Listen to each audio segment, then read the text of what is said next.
Hello and welcome back to Alice Talks Football and welcome back to another live Manchester United news and transfer news update show. Big news coming in from David Ornstein about Manchester United new ownership Dubai. What are the Glazers doing out in the Middle East? Full sale talks going on with Dubai and some big updates and big news. And the reason this news is big is because it's been confirmed by the Athletic and David Ornstein about Middle Eastern buyers in for Manchester United. But I think there's one thing that's probably all on our minds, the World Cup. I think before I can even get into the Gakpo, the De Jong, the Bellingham news, even news about us getting Kudus, we have to congratulate Lisandro Martinez. Although I didn't want to see Di Maria lift the trophy, it makes it worthwhile that Lisandro Martinez is lifting that trophy, that World Cup trophy. I tell you what, let's get it up on the screen, people, before we even get into the sale news, the big news. I mean, come on. Lisandro Martinez, both our centre-backs are now World Cup winners. It actually just looks beautiful. I mean, we'll talk about the game. Never a pen for the first goal. I tell you what, this is my thoughts on the World Cup final. Argentina were the better team in the final, without a doubt. The penalty Argentina got, I thought was a joke. I thought it was soft. I think that Argentina got some very soft decisions and low-key corruption. I don't know, but I think Argentina were the better team and deserved to win. I think the game started shit. It was so one-sided. I was thinking, England should have just beaten France to give them the game. But that second half, that last 20 minutes made the game worthwhile. That actually turned one from like the worst final to the best final. The first 60 minutes was just shocking, and then it turned into a fantastic game. And Mbappe almost single-handedly carried France there. And then France fucked it up on penalties. And you have to give it to Emi Martinez, the goalkeeper. I hate him, but he is the king of shithousery. He is an absolutely fantastic goalkeeper when it comes to international tournaments, penalties. He gets in your head. You have to give it to Emi Martinez. He single-handedly won it for Messi. If it wasn't for Emi Martinez, if it wasn't for Neil Maupay injuring Leno and Emi Martinez coming about, I generally think Messi wouldn't have an international trophy, which might sound mad, but that guy just single-handedly wins them penalty shootouts. He knows what he's doing. As soon as it went to penalties, I said I put my money on Argentina. As soon as it went to penalties, France got knocked out on penalties to Switzerland, didn't they? As soon as it went to penalties, I was like, I am putting my hands on Argentina.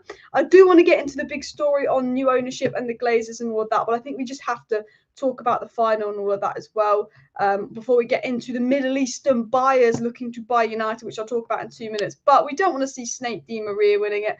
There was a part of me that I think would have wanted France to win it a little bit more, just because I do not like Di Maria. I really don't. But yeah, Shane Martinez didn't play, but he did play a fair bit for them.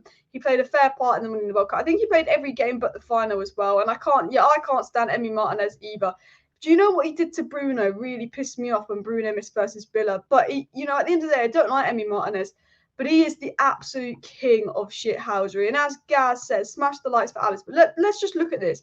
I want to get into news, but let's just look at this. This is beautiful. And what I liked about Lisandro Martinez is he went and checked on Varane. And when Varane was injured, he went and checked on him. I mean, this is our centre-back partnership here. This guy's absolutely beautiful. This, Arsenal, Saliba, Gabriel. No, Lisandro motherfucking Martinez coming back with his World Cup winners medal. Arsenal, you know what? He deserves it. He's been so good for Manchester United. Like, he actually just deserves the trophy as well. Was that clown Avram really pushing the sale, or was he there for a doner kebab? I hope the Dubai boot is just. Let's actually talk about the Glazers. We will talk about the World Cup later in the show, but I want to get right into the Glazer out news because I'm pretty sure most of you are clicking for the news on the Glazers leaving. Why is my face so low? Let me go back onto the transfer news, people, and all of that as well. But the game turnaround from the worst final to the best final ever in 80 minutes. Exactly. It was absolutely insane. But what is going on in the world? So as you know, I did a video a couple of days ago, and obviously Joel and Avram Glazer, the big old ratty rats, was spotted. Well, it was Avram Glazer was spotted in Qatar for the World Cup. Why the hell were the Man United owners in Qatar for the World Cup when we know they don't like football? They didn't go to Qatar for the World Cup. They went to Qatar because all the business and people in football are in Qatar right now. All the football people in Dubai, all the football people in the Middle East are in Qatar right now. The Glazers didn't go to Qatar to watch the football. They went to Qatar because all the rich investors that love football, are interested in football, and all the Middle Eastern investors that want to buy a football club were in Qatar. And the Glazers went to Qatar, and this has been confirmed by David Ornstein and The Athletic, to talk to very rich people in Qatar, very rich Saudi Arabian people, and very rich people in Dubai about the full sale of Manchester United. And we know that Dubai's been interested from good sources. We know that Mike Keegan's been talking about Dubai being interested in United for a while. But this is actual confirmation. Like, we've heard rumors that Amazon were interested. That's not been confirmed. We've heard rumors again that Apple were interested. That Apple are no longer interested. We know there's interest from the Middle East, but this is the first time we're actually getting confirmation from a tier one source that the Glazers have been having talks with the Middle East. It seems like the Middle East could be the direction it's going. And I've always said this. I said, if Apple aren't interested in United, then it could very much go to the Middle East. Because I said, at the end of the day, the Glazers do not care who they sell to. The Glazers do not care one bit who they sell Manchester United to. The Glazers want whoever they can get the most money off. And who's got the most money? The Middle East. The Glazers will sell to whoever gives them the most money. So I want to dive into what's been said exactly on the sale of Manchester United, the news, and all of that as well. It was said that Manchester United co-owner Avram Glazer held talks with potential investors in Qatar. It was said that Manchester United co-owner had potential talks in Qatar. The Glazers reportedly met with possible investors in Saudi Arabia and Qatar 2 days after the World Cup officially began. So United have been over into Qatar. But what I want to do is I want to go ahead and get onto the main story here. I don't want to read out that whole story for you. I'm going to get the big quotes. I'm going to get the interesting quotes. We're going to get straight to the news. And there's no point me reading that full article and talking for 10 minutes. Let's actually get into the bit of the article we want to talk to. And that I've got copy and pasted here up on the Twitter. This was the big news, and this came from David Ornstein of The Athletic, I believe. And it said, just in, Glazers has held talks with Dubai-based investment funds too for the sale of Manchester United. So there's confirmation from The Athletic, I believe it was David Ornstein, who basically confirmed Manchester United have been holding talks with the Glazer family. Not that doesn't make sense. The Glazer family have been holding talks with Dubai. Dubai have been holding talks with the Glazer family over the full sale of Manchester United. We know the Rain Group was hoping and believed it was possible that the full sale of Manchester United could be completed the first 3 months of 2023. We know that the Glazers were aiming for the full sale of Manchester United to be completed in the first quarter of 2023 as well. So if you bear that in mind, full sale of Manchester United first quarter 2023, so the Rain Group, for around 6-7 billion. We're now in talks with the Middle East. Potentially this could really upscale and something massive could happen. The goal is for United to be sold full sale January, February time. Nothing will be done till after Christmas. But if the goal is for a full sale, and if they're confident a full sale could happen before spring, and there's talks going on with the Middle East, there could be confidence that the Middle Eastern buyers are potentially the favourites to get United. Again, I don't know who's the favourites to get to United, but if I was going to take a punt, I'd probably put some money on Dubai as well. 7 billion for a sports team is mental, but it ain't my money exactly. Steve said he's missed the Premier League. I've missed the Premier League as well, Steve. And Leach are going to get amazing reception at Old Trafford. I'm so happy for Lisandro Martinez as well. So happy. I mean, smash the like button if you're happy for Lisandro Martinez as well. But let's get into the other story. What else was said by Ornstein on the potential buyers of Manchester United? It also came out that not just Dubai have had talks with United, but Avram Glazer also held talks with potential investors during his trip to Doha, including those from Saudi Arabia and Qatar. So not only is Dubai been in talks with United, but Avram was talking to Saudi Arabia. Avram Glazer was talking to Qatar. Avram Glazer has very much been in the Middle East, I think, trying to get some potential buyers in and trying to get some deals sorted out. I have to say, in 2021, Lisandro Martinez won the Copa America. In 2022, Lisandro Martinez won the Finalissima. Is that what it's called? That new trophy. And in 2022, Lisandro Martinez has also won the World Cup. I mean, isn't that absolutely beautiful, people? I mean, I think it's absolutely beautiful. I know I'm meant to be talking about the new owners and Manchester United and everything, but I'm just so I still can't go over that one of our players has won the World Cup, and I'm so happy for Lisandro Martinez as well. So happy. But anyway, basically, let's get back into the story because I am going to go off on a fat tangent here. I actually got a question for you people. World Cup player of the tournament, Messi, Mbappe. I mean, for me, obviously, Phil Jones was very impressive. Now I'm joking. But, I mean, who was your World Cup player of the tournament as well? Is Varane injured? I don't think Varane is injured. I think Varane came off because he was knackered. Varane has been poorly. Varane had food poisoning. All sorts of things happened to Varane. I think Varane literally came off because he was absolutely knackered and tired for United. I'm just going to grab my drink. I'll be 5 seconds. I've just put it over here on the wrong desk. So let me sweep up with the drink here. But yeah, David Ornstein confirmed that United have been in talks for Dubai over the full sale of United. A lot of people saying Mbappe. I think Mbappe was probably better than Messi, but Messi won it at the end of the day. So yeah, honestly, crazy end to the tournament. But you know what, guys, we've got loads to talk about. I think basically last night, and I'm sure you guys were aware of this, was briefing o'clock for Manchester United. Basically, Man United were like, the news is a little quiet. We want, there's talks going on about the full sale. We need to up the price of the club. It was briefing o'clock. We need to get United trending. We need to get United interesting. And coincidence or not, but do you think a couple of days after we had a big meeting with Dubai, Saudi, and Qatar investors, these stories come out about De Jong, Bellingham, and Gakpo? Because I generally believe United want to increase the value of the club as much as they can. United want the club's value to increase massively. So I generally believe they're going to be using the media to spin a lot of positivity stories around United so the stock stay higher, so the value of the club stays higher. I believe that they are in talks with the Middle East and they want to get as much money as they can out of the Middle East to buy United. And I have a feeling that this briefing came out last night about Bellingham and De Jong and Gakpo and all this positive news. So just keep that price of United high. Keep that price high, because I think, they know the full sale is likely to happen in the next 3 months. We know from the Rain Group, from The Athletic, the full sale of Man United is expected to happen by March of 2023.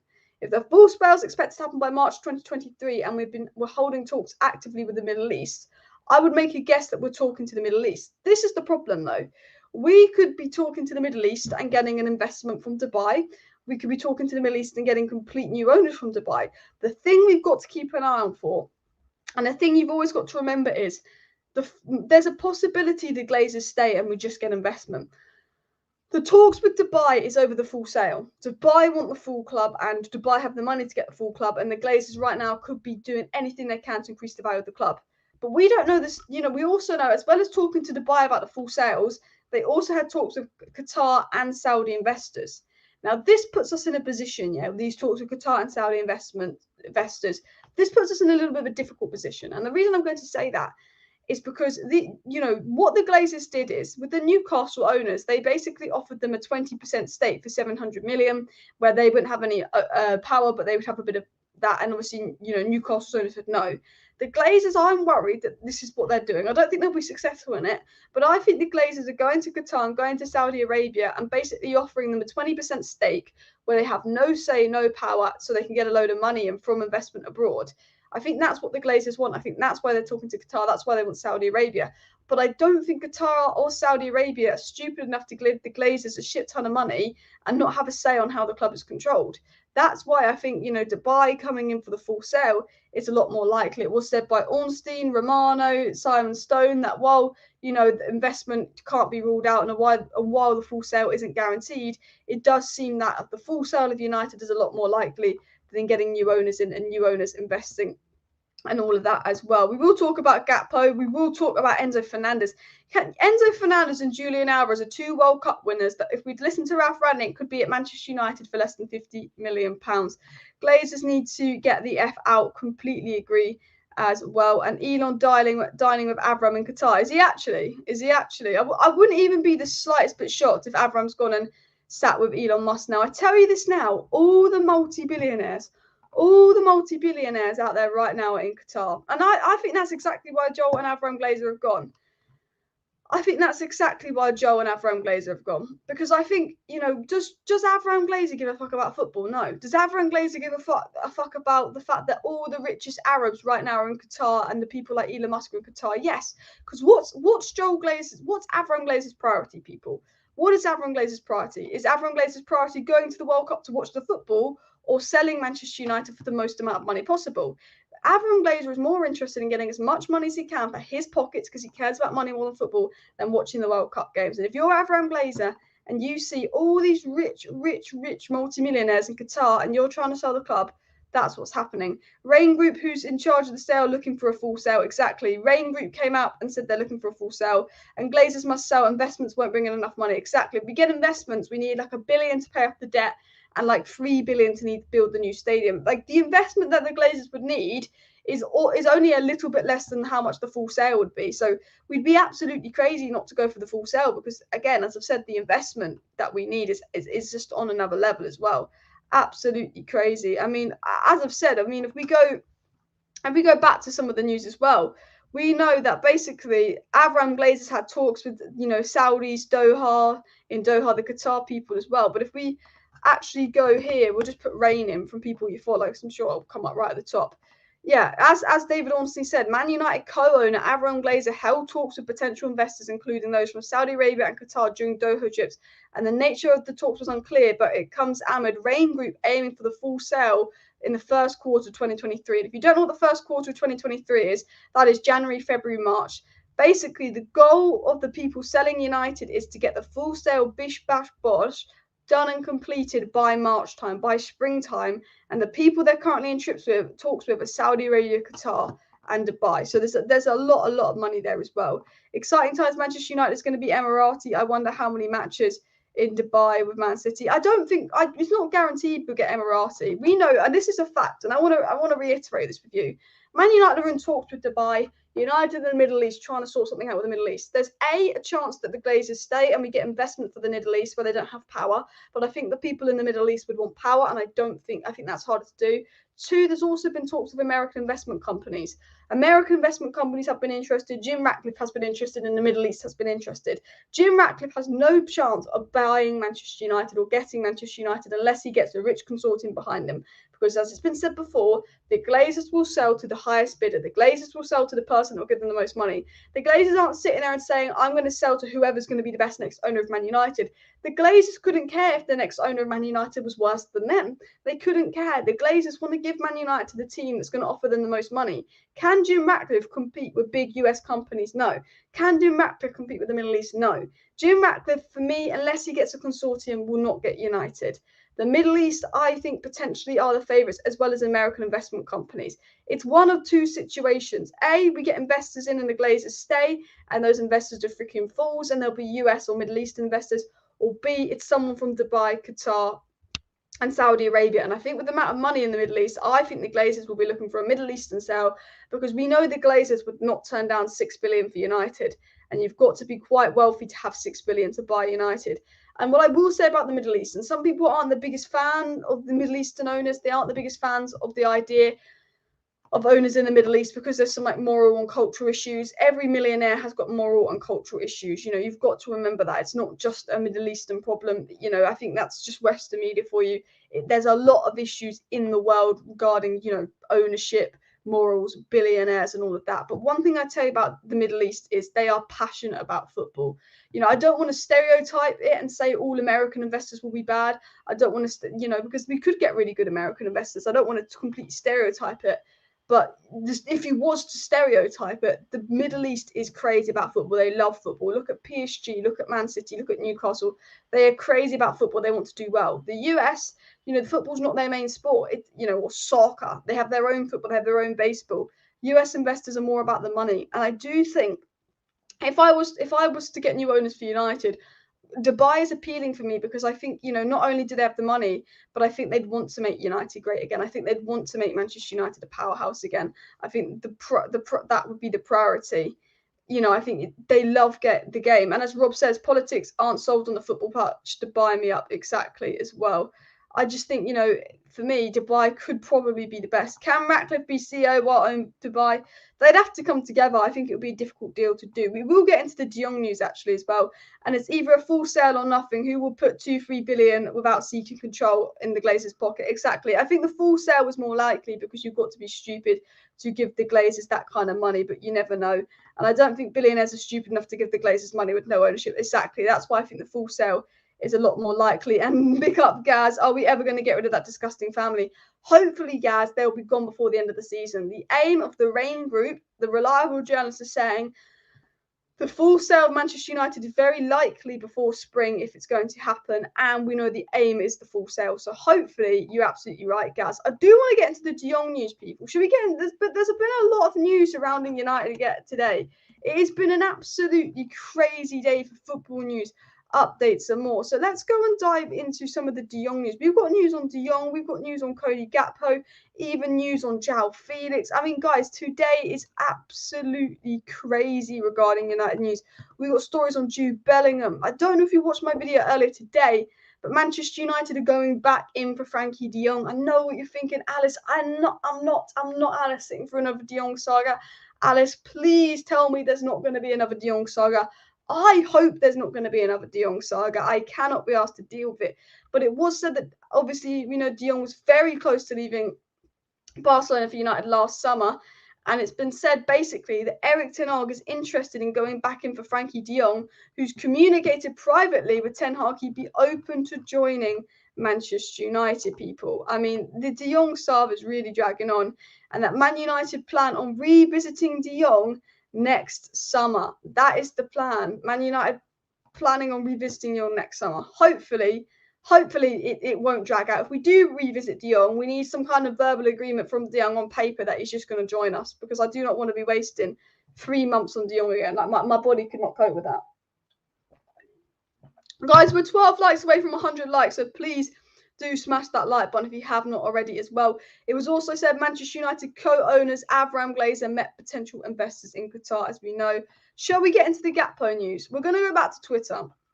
I just wanted to get those news stories up on the screen, but we've actually got quite a lot of news. We will jump back into the new owner news in just a second. Oh, there's full screen. But I do want to get into some more news, because there's, like, when I say the transfer news, I think there's been a transfer briefing. I generally think there's been a transfer briefing. Alice, stop. Have you seen the American billionaires / investors that are supposedly interested in United not having it? Look, I think it's between America and the Middle East. I think there's American investments, and I think there's Middle Eastern investments going on for United. And I hope that it goes to the Middle East, but I just hope it goes to whoever I think it's going to be the best. Now, we spoke about this in my video yesterday, but I want to just quickly reiterate this before I get into the Gakpo news that came out this morning. So it was reportedly said that Erik Ten Hag has told Gakpo he sees him as the perfect replacement for Cristiano Ronaldo, and he could even take over the number 7 shirt. Now, that is a big, big thing. Gakpo getting the number 7 shirt. I don't know how that will go down with a lot of people, and that's a big thing, but he's very much rates Gakpo. It does have Depay 2.0 written all over it, though. Eredivisie talent, number 7 shirt, young, and then it flops. Hopefully it doesn't flop. But this was obviously the news story that came out with Cody Gakpo this morning, that Erik Ten Hag is banking on his relationship with Cody Gakpo, giving United the edge in the position to land him. So we know that Arsenal, Liverpool and Real Madrid and Bayern Munich are all interested in Gakpo. While United have had talks with Gakpo's agents, it's been confirmed Liverpool and Real Madrid haven't as of yet. But Bayern Munich, Arsenal, Liverpool, Real Madrid and United are all interested in signing Gakpo. There's going to be, because of his form at the World Cup, because of his form this season, there is stiff competition to sign Cody Gakpo. But Man United are confident they're going to win the race. Man United seem to be confident that they can beat Liverpool, Real Madrid, Bayern Munich and Arsenal to Gakpo, despite being the only team where top 4 qualification is quite uncertain at the moment. And reportedly, Erik Ten Hag is banking on his relationship with Cody Gakpo to give United the edge in the fight to land him. The fact that Ten Hag and Gakpo have the same agents, the fact that Ten Hag and Gakpo have known each other the longest, and the fact that Ten Hag's been saying things to Gakpo like, you'll play, you'll be the main man, you'll get the number 7, you're the long-term Ronaldo replacement, la-di-la-di-la. Man United still confident that Ten Hag can convince, Gakpo to come. Frankie de Jong, and we know this, we spoke about this yesterday, Frankie de Jong had spoke to Man United privately and called Ten Hag on the phone saying if he has to leave Barcelona, he'd pick United. Frankie de Jong was going to pick United over Chelsea and Bayern Munich. Frankie de Jong, because he likes Erik Ten Hag and his relationship with Erik Ten Hag, Man United would have been his destination if he'd have left Barcelona. And I think, that could be the situation with Gakpo Ten Hag's hoping to repeat. Ten Hag knows this club's in for Gakpo. Ten Hag knows that Gakpo could leave PSV, but Ten Hag wants his relationship with Gakpo to be actually Gakpo's favourite club to join out of the likes of Bayern Munich and Chelsea are United. And that's the position we were in with de Jong. That's what we spoke about yesterday. De Jong had privately communicated to Ten Hag that if he had to leave Barcelona, he'd join United. he would join United, not Chelsea. He would join United, not the other teams interested in him, like Bayern Munich. And I think that's what Ten Hag's trying to do with Gakpo. Right, but there's a lot of clubs in for Gakpo, but here's my thing.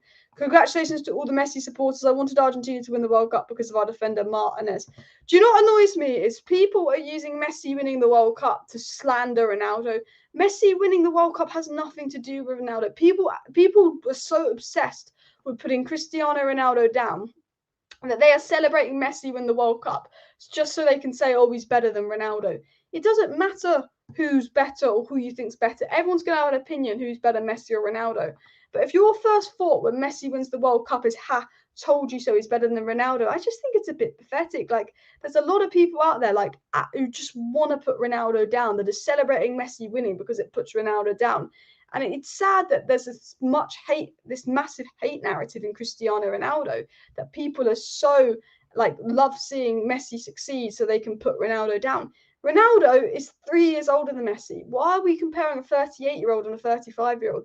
There's 3 years difference. Ronaldo played for a worse side. Messi is a fantastic player and has been better than Ronaldo the last few seasons, but Messi winning the World Cup doesn't make Ronaldo a worse player. But people are trying to say it makes Ronaldo a worse player. I think it's insane. I think right now Messi is the GOAT. He's won the World Cup. But Ronaldo will always be my GOAT. And the reason Ronaldo will always be my GOAT is I've watched Messi and I've watched Ronaldo. And there are seasons where Messi has been better than Ronaldo. There's this season Messi's better than Ronaldo. There's been many seasons where Messi has deserved the Ballon d'Or because he's outshone Ronaldo. But there's also been seasons where Ronaldo's been so fantastic and outshone Messi. There's been periods where Ronaldo's the GOAT and there's been periods where Messi is the GOAT. And right now, Messi's in the period when he's a GOAT. But when I look back on football, Messi and Ronaldo will be the two GOATs. I won't pick one. They will be the two GOATs because they were the two best players growing up in my lifetime. And there was periods where Messi was on top. There was periods where Ronaldo was on top. And I can't choose between the two. I cannot choose who's better between Messi and Ronaldo. So I always pick Ronaldo because Ronaldo's the player that made me fall in love with football. Ronaldo is the player I fell in love with and watched as a kid. Ronaldo's the player I've watched more. And, people, I don't get why everyone's using Messi in the World Cup to bring Ronaldo down. I'm sure Ronaldo's not that bothered about it. I think I'm happy for Messi. I think it's beautiful. I mean, I'm more happy for Lisandro Martinez. I'll be honest. He's the only one I give a fuck about. But, it makes me laugh. I tell you what, though, Lisandro Martinez, yeah. But most young players admire Ronaldo. I think people would admire Ronaldo and Messi equally as well. They've both got GOAT characteristics. Mbappe could be getting in that GOAT level as well. Mbappe is crazy. Is that true that United sell? It's good news for United. United full sale could happen in the next few months. Ronaldo's still my GOAT, but I'll never forget how many times I've cheered for him. Yeah, look, I love Ronaldo and I love Messi. I don't have an issue with either of them, but I feel like there's this hate that you can only like Ronaldo, you can only like Messi, and you've got to put the other one down. Can't you just appreciate them both? As Tumbleweed says, they're both amazing. And look, I'm happy for Messi to win. I didn't want Argentina to win purely because I don't like Di Maria. I wanted to see Di Maria cry, but I'm not that bothered as well.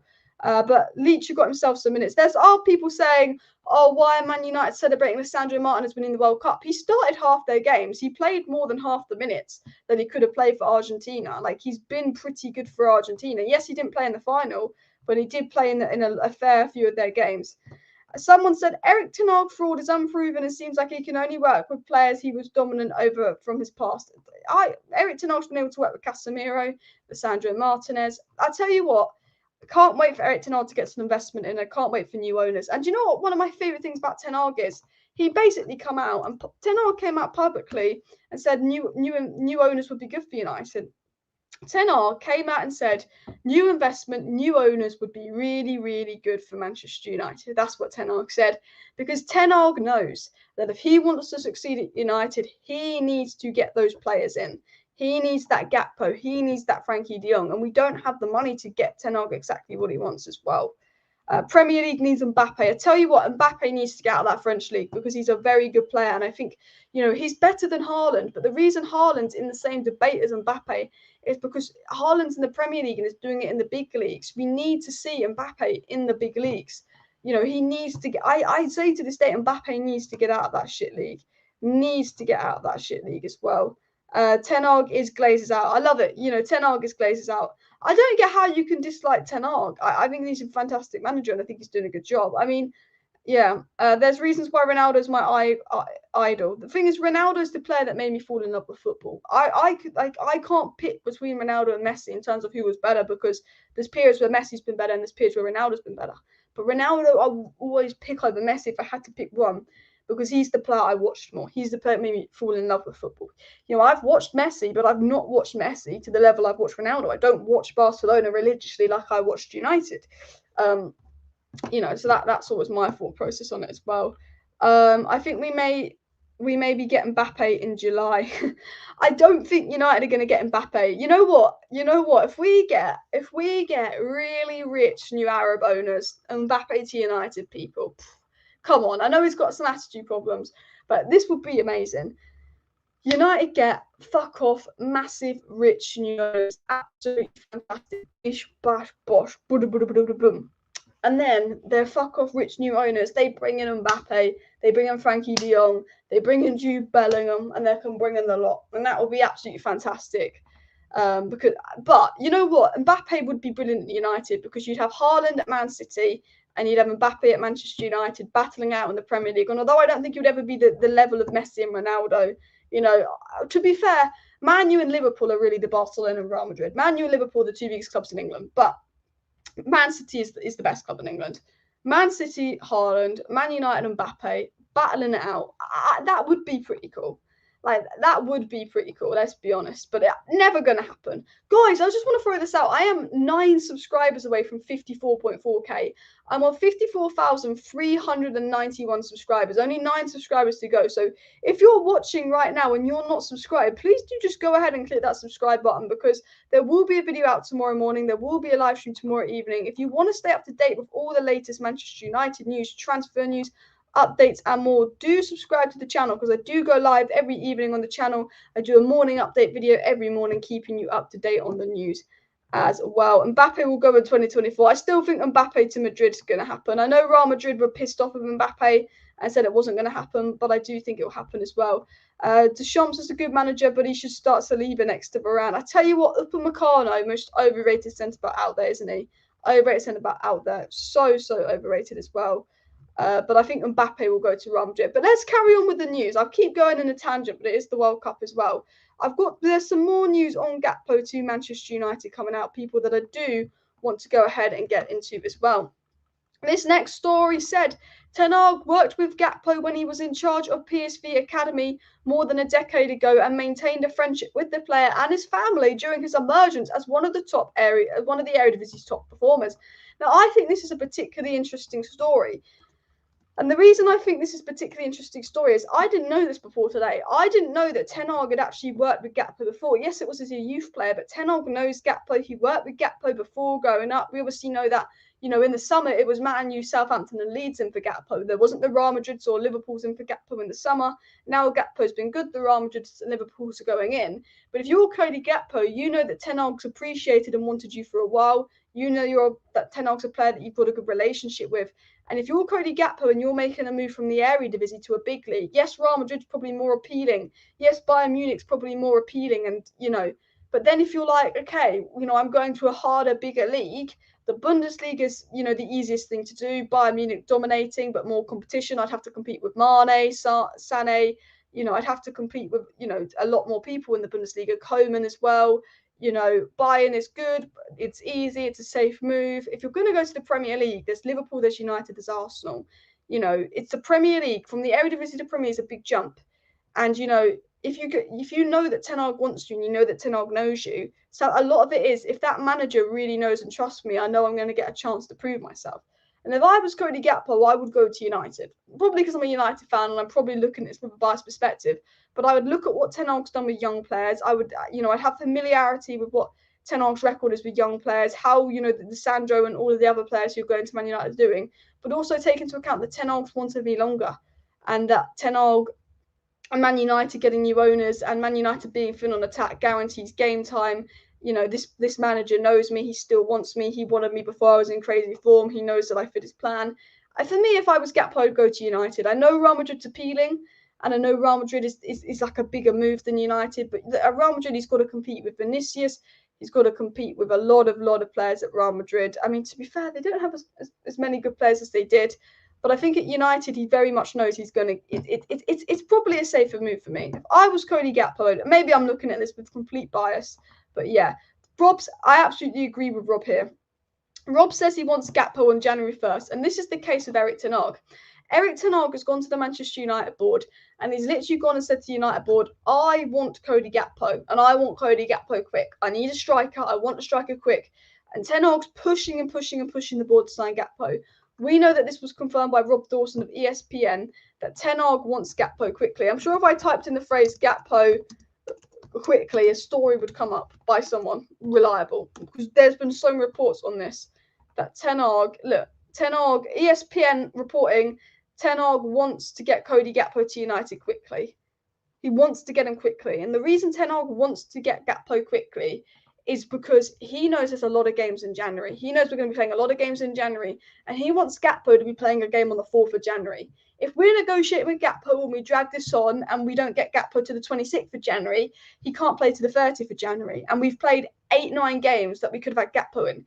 If we go and get Gakpo all sorted in December, sort the deal out on the 1st of January, he could play on a game on the 5th of January. And instead of missing 8 games, he plays in those 8 games. Well, we're going to need him. We're going to need him. And also, we're going to need him to get used to us as well. And ten Hag's absolutely right. And ten Hag is pushing and pushing the ball to get Gakpo. The only thing is, Man United know that they're likely going to get new owners, so there's a reluctance to spend. But I think the fact that they've saved 18 million on Ronaldo, I think the fact that they know that they really need an attacker and they can't leave ten Hag out to dry, and I think the fact that they know if they get Gakpo in and we're on track to top 4, and Gakpo being a star lifts the investment of the club, I think they will probably get Gakpo if they can. I think I've always said with Gakpo to United, Gakpo wants United. Romano said Gakpo would accept a move to United. Ten Hag wants Gakpo. PSV will sell Gakpo. Man United can spend 43 million on Gakpo. United are willing to bid up to 50 million euros. PSV wants 60 million euros. This is where the problem comes in. If PSV go, okay, we'll accept your 50 million euro bid, United, bish, bash, bosh, Gakpo sorted. PSV are going to look at the World Cup, look what Gakpo's done in the World Cup, and PSV are going to ask for 60 million. And then that's when the situation can drag on. We don't have 60 million. We have 50 million. We don't have 60 million. That's when it drags on all throughout January to save 10 million. That's a problem. That's when you need Gakpo to start trying to force and push the move. That's when it's a problem. Hopefully, we don't get into that kind of situation where PSV will give us Gakpo. The problem is, if Real Madrid give PSV 60 million and we're only going to give them 50 million, bish bash bosh, Gakpo's gone to Real Madrid. I think a big part of it is on the financial thing. What will PSV do with Gakpo? United want Gakpo. Ten Hag wants Gakpo. The deal is very possible. Gakpo said he'd come to United, but it's the financial thing. What are PSV going to do with the finances? I think that's the thing as well.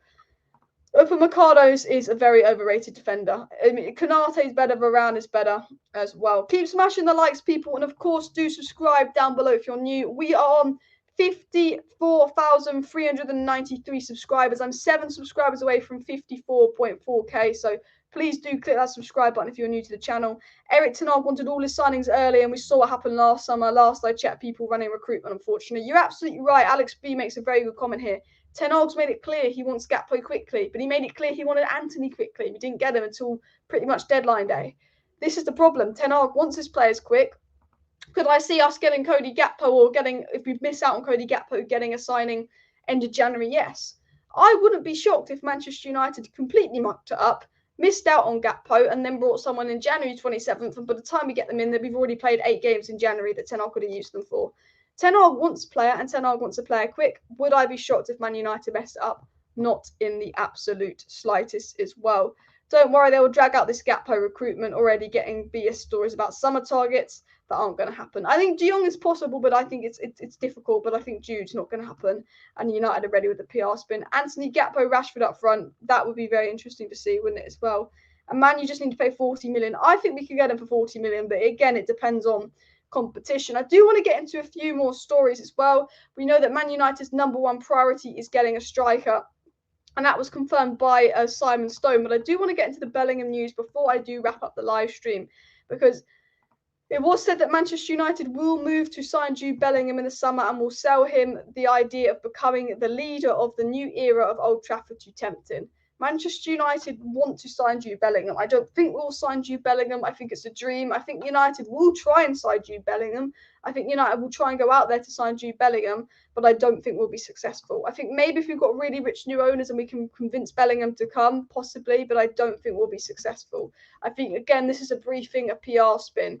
It said that Erik is a huge admirer of Bellingham, believing he's the most complete young footballer in Europe and has the talent to dominate games from centre of midfield for years to come, which is true. But it was also said from Luke Edwards of The Telegraph, it was also said that there seems to be a quiet confidence at Manchester United that they can offer Bellingham an attractive financial package as well as an exciting challenge. Maybe if we get top four and really, really rich new owners, Bellingham is possible, especially if Liverpool miss out on top four. But I do see Bellingham going to Liverpool. I wish he didn't, but I do see Bellingham going to Liverpool. I will admit that to you people. I don't want him to, but I'll be honest. I think Bellingham will go to Liverpool. Well, we'll wait and see what happens, though. Diving into the other story, which we spoke about in this morning's video, that Frankie de Jong privately gave Erik ten Hag assurances he was happy to join United despite publicly stressing his preference to stay at Barcelona. I'm not going to dive massively into this because if you want all the context on this, watch my video I uploaded this morning. But we've got confirmation that Frankie de Jong did privately tell Ten Hag in United he'd want to join, but he had to stay. Basically, the reason Frankie de Jong was saying publicly he wanted to stay at Barcelona was he knew that if he'd made it clear he'd wanted to go to United, he wouldn't get his wages or wouldn't be able to claim something on his wages because Neymar never got his wages or something. It's all difficult financial stuff. But Frankie de Jong had stressed privately he'd be open to joining United.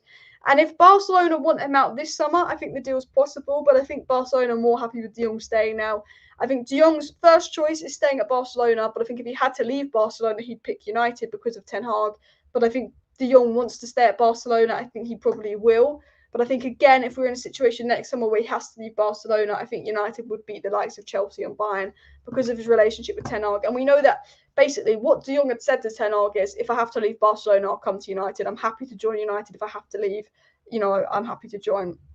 I think part of the Frankie de Jong saga was clickbaited. I think Gerard Romero clickbaited us all. Gerard Romero has gone from a tier 1 to a tier 2 journalist because he's used his clickbait. I'll say this now, Gerard Romero has been a very respectable journalist, very good with his information, and he just used Frankie de Jong for clicks and views. He was a very good journalist, and he's ruined his reputation a bit with this Frankie de Jong saga. Things are happening, big news. And look, Gerard Romero has very good sources inside Barcelona, and Gerard Romero is a good journalist, but Gerard Romero is definitely a clickbait journalist. Very good sources, someone you can rely on for news 100%. But, Romano doesn't lie. Romano doesn't clickbait. Ornstein doesn't lie. Ornstein doesn't clickbait. Romero has good sources like Romano, like Ornstein, but he clickbaits. And this was the thing. We got lied to because obviously I don't report news. I report the news other people say. So I'm hearing news from Gerard Romero, who gets sources in at Barcelona saying, yeah, de Jong's United's 99% can happen. So I'm doing videos saying de Jong's 99% can happen according to Gerard Romero, who's a good source. But Gerard Romero, he spent the whole summer saying, things are happening, de Jong to United's happening, and he lied to us. Maybe he was told that by Barcelona because Barcelona was certain de Jong was going to go and Barcelona had already negotiated for de Jong to leave behind his back. But the sad thing is there's a lot of journalists out there that massively clickbait, and we were clickbaited massively with de Jong. Romano didn't clickbait and Ornstein didn't clickbait. But there's journalists out there that are good journalists. They have good sources, but they clickbait. And Gerard Romero is the example of it because I know next summer things are happening, Man United fans. Things are happening. Frankie de Jong was never leaving Barca, considering he's a regular now. Exactly. I think that if Barca wanted him out, he could go, but I think that he's playing more regularly for Barca. I don't see him leaving. If we can't get de Jong, I don't think we can get Bellingham. And I think if we can't get de Jong because he's happy at Barca and he's going to stay at Barca, Man United should go all out for Enzo Fernandez. For me, he was brilliant in the World Cup, but I've been talking about Enzo Fernandez before the World Cup. I've been talking about him at Benfica. Enzo Fernandez is the player that Manchester United should go for if, things happen with de Jong, if it does not work out with de Jong as well. Guys, please do smash that like button and of course subscribe down below as well. Romano said that Frankie de Jong didn't want to leave and stayed and he rejected Chelsea as well. Romano was very honest with the de Jong saga. Romano said that de Jong doesn't want to leave Barcelona, but I think Romano said that if he had to leave Barcelona, he'd be okay to join United. But it was, Romano was very clear, whereas we had other journalists basically saying, look, no, de Jong's coming to United. We literally got told de Jong's 99% coming to United as well. You know what? The de Jong saga was the worst because the problem was Barcelona are like United. You know how Man United do loads and loads of stories for clicks? You know how Man United release as many stories as they can for clicks. United are obsessed with social media, PR, and clicks. This was the same with Barcelona. Barcelona every single day released a story to Sport, Romero, and all their sources about De Jong leaving for clicks. The problem is you've got Manchester United that do media briefings for clicks to stay relevant, and then you have Barcelona that do media briefings for clicks to stay relevant, which meant that we had two sides of the stories. Half the stories was De Jong was coming, half the stories was De Jong wasn't coming. Half the stories was that De Jong wanted to come, half the stories that De Jong didn't want to come. And the De Jong saga was blown up because you have two clubs that care about clicks and social media, and you had a player that wasn't being communicated with. Ten Hag thought he was going to get De Jong, and Barcelona thought De Jong was going to leave, but Barcelona hadn't consulted De Jong and went behind his back and negotiated it was going to leave and leaked his contract. And it all got into a nasty situation and all that as well. Apparently, Enzo's agreed to join Liverpool. I'm hoping that's not the case, but I think he's a fantastic player. I think it'd be too early to join Liverpool, but we'll see. But look, guys, I'm going to wrap up today's live stream because I'm absolutely freaking knackered. But there will be a video tomorrow morning and there will be a live stream tomorrow evening. So if you do want to stay up to date with all the latest Manchester United news, transfer news, updates and more, please do subscribe. We're 4, guys, come on. We are 4 subscribers away from 54,300 400. We're on 54,396 subscribers. So do go ahead and subscribe if you're new. Of course, share the video. Thank you everyone for watching. See you next time and bye.